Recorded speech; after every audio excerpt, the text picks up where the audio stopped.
Oi, gente, tudo bem com vocês? Eu espero que sim.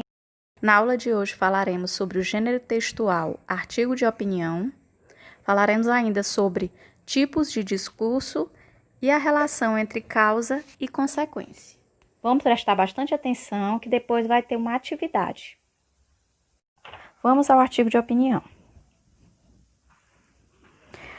Gente, o artigo de opinião ele é um texto onde o autor expõe seu posicionamento sobre um determinado tema de interesse público. Portanto, a gente diz que ele é um texto dissertativo, né, que traz argumentos sobre o assunto abordado.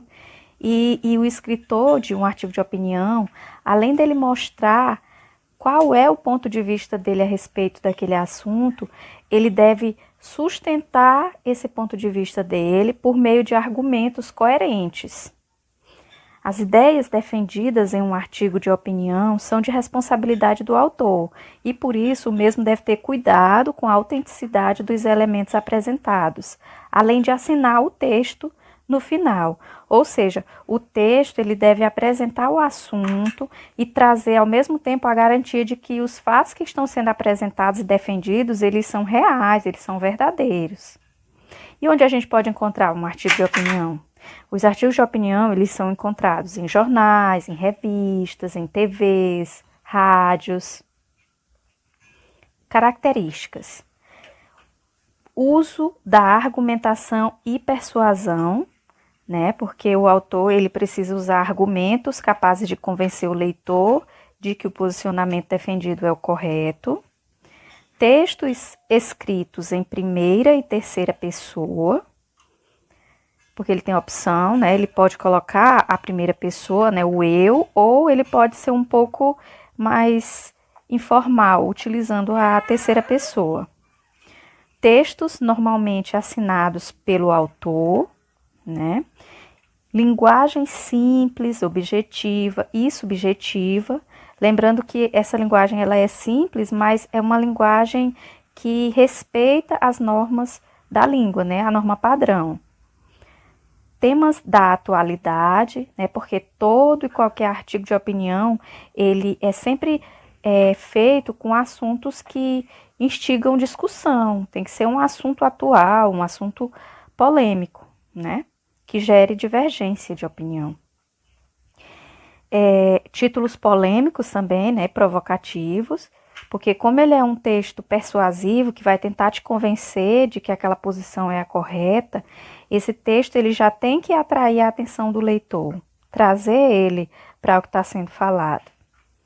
E o uso de verbos no presente e no imperativo, né? Porque está sendo falado de algo atual, de algo novo, então não vai se usar o verbo no passado. Usa o presente e o modo imperativo. Estrutura. Grande parte dos artigos de opinião segue uma estrutura básica que é dividida em introdução, desenvolvimento e conclusão. Introdução. A introdução ela vem logo no primeiro parágrafo do texto, é onde o autor faz a apresentação do tema que será visto no corpo do texto. É na introdução, pessoal, que nós vemos a tese. E o que é a tese? É onde o autor já mostra o seu posicionamento, a sua opinião sobre o assunto. Então, lá no comecinho, nós já percebemos qual é a opinião que ele vai defender depois.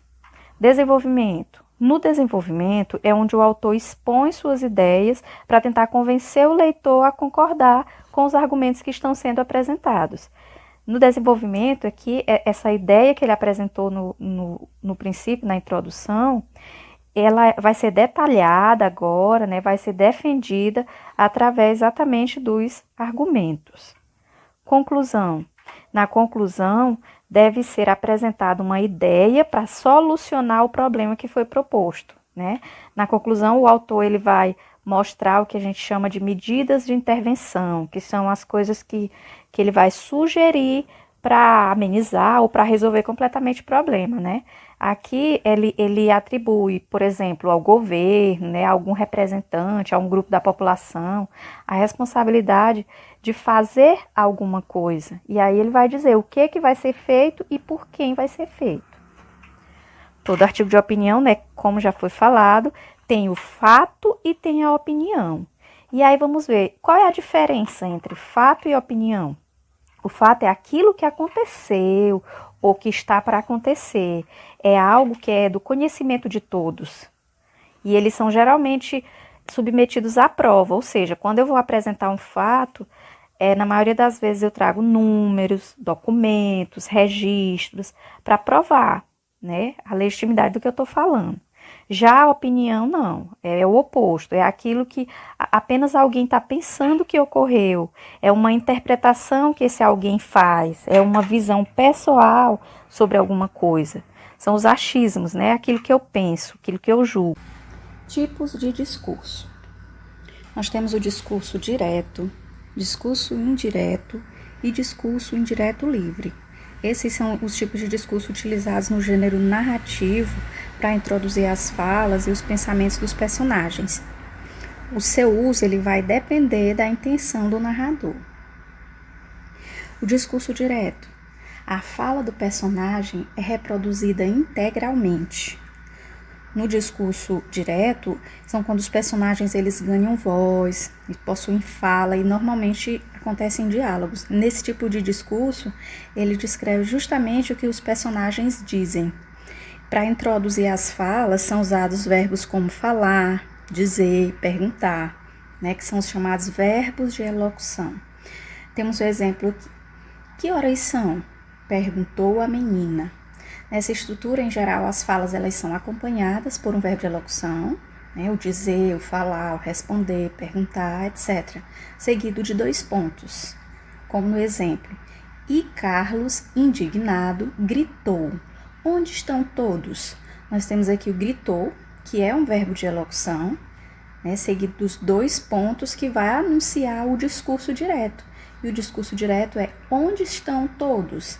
Que nessa frase está introduzido pelo travessão.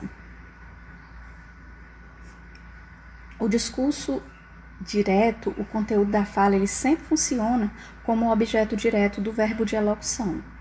No exemplo, o homem gritou, eu tenho aqui um verbo e se eu pergunto o que ele gritou, né? Esse verbo ele está me dando uma transitividade, ele exige um complemento, então ele é um verbo transitivo direto. Ele gritou algo, ele gritou o quê? Onde estão todos? A resposta, né, no caso o conteúdo, vai funcionar como o objeto direto do verbo gritou, certo? E o recurso gráfico usado para atribuir a autoria da fala àquele que não é o produtor do texto são as aspas ou travessão. No caso da frase anterior, nós temos aqui para introduzir o uso do travessão, né? Nós temos o verbo de elocução gritou, que é um verbo transitivo direto, temos os 2 pontos e o discurso em si, onde estão todos, que é o objeto direto, ele está sendo introduzido pelo travessão, tá bom? E o discurso direto, ele pode ser transcrito após 2 pontos, como nós vimos agora, mas sem o verbo de elocução, porque nem sempre vai aparecer o verbo de elocução, ele pode aparecer sem o verbo de elocução, que é utilizado para introduzir os discursos, como no exemplo abaixo. E para o promotor, o processo não vem correndo como deveria. Às vezes, sinto morosidade por parte do juiz. Nesse exemplo aqui, nós podemos perceber a ausência do verbo de elocução, né? Aqui não aparece o verbo de elocução. Aparece apenas os 2 pontos e o discurso ele não está sendo marcado pelo travessão, ele está sendo marcado pelo uso das aspas. Ele pode também ser após os 2 pontos com o travessão, como no exemplo. E Carlos, indignado, gritou, onde estão todos? Aqui nós já estamos vendo os 2 pontos que vem seguido pelo uso do travessão, né? Então, aqui, as 2 maneiras do aparecimento do discurso direto é após os 2 pontos sem o verbo de elocução, com o uso de aspas, e também após os 2 pontos e com o travessão, e não as aspas. Discurso indireto. No discurso indireto, utiliza-se, após o verbo de elocução, a oração subordinada, que é uma oração que depende da oração principal, introduzida geralmente pelas conjunções que e se, que podem estar elípticas, ou seja, escondidas. Então, aqui no caso do discurso direto, os personagens eles não vão se expressar. As falas deles, elas são apresentadas por um narrador.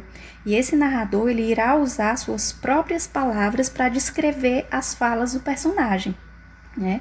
Essa narração, ela tem que ser feita agora em terceira pessoa, porque no discurso direto, que nós vimos anteriormente, como é uma fala tal qual o personagem falou, ela tem que ser escrita na primeira pessoa, porque é dita por ele. Já no discurso indireto, nós temos o uso da terceira pessoa, porque o narrador, ele está expressando, ele está apresentando aquilo que o personagem falou com as palavras dele, né? Então, nós temos aqui o verbo de elocução, que aparece no discurso direto para introduzir a fala do personagem, só que esse verbo de elocução aqui, ele vai ser seguido de uma oração subordinada, que é aquela oração que não existe sozinha, ela depende de uma oração principal para existir. Vamos ao exemplo. Nós temos aqui uma fala de um personagem. Essa fala aqui, ela é representada pelo discurso direto. Ó. Eu não quero mais trabalhar. Ela é uma fala direta, o próprio personagem falou. Então, vamos transformar essa fala direta, esse discurso direto, num discurso indireto. Vamos lá. Pedro disse. Esse disse aqui é um verbo de elocução. Só que esse verbo de elocução, ele não vem seguido do discurso direto, e sim do discurso indireto. Por quê? Porque nós temos aqui uma oração subordinada, que não queria mais trabalhar. Esse que não queria mais trabalhar, né, começando aí com a conjunção que, ela depende da oração anterior para existir. Essa oração que não queria mais trabalhar, ela não existe sozinha. É diferente do discurso direto. Eu tenho eu não quero mais trabalhar. É uma frase completa e independente. Já no discurso indireto, eu tenho aqui que não queria mais trabalhar. Uma oração subordinada. Por quê? Porque, diferente da anterior, ela precisa da oração principal para existir. Então, nós temos um discurso indireto.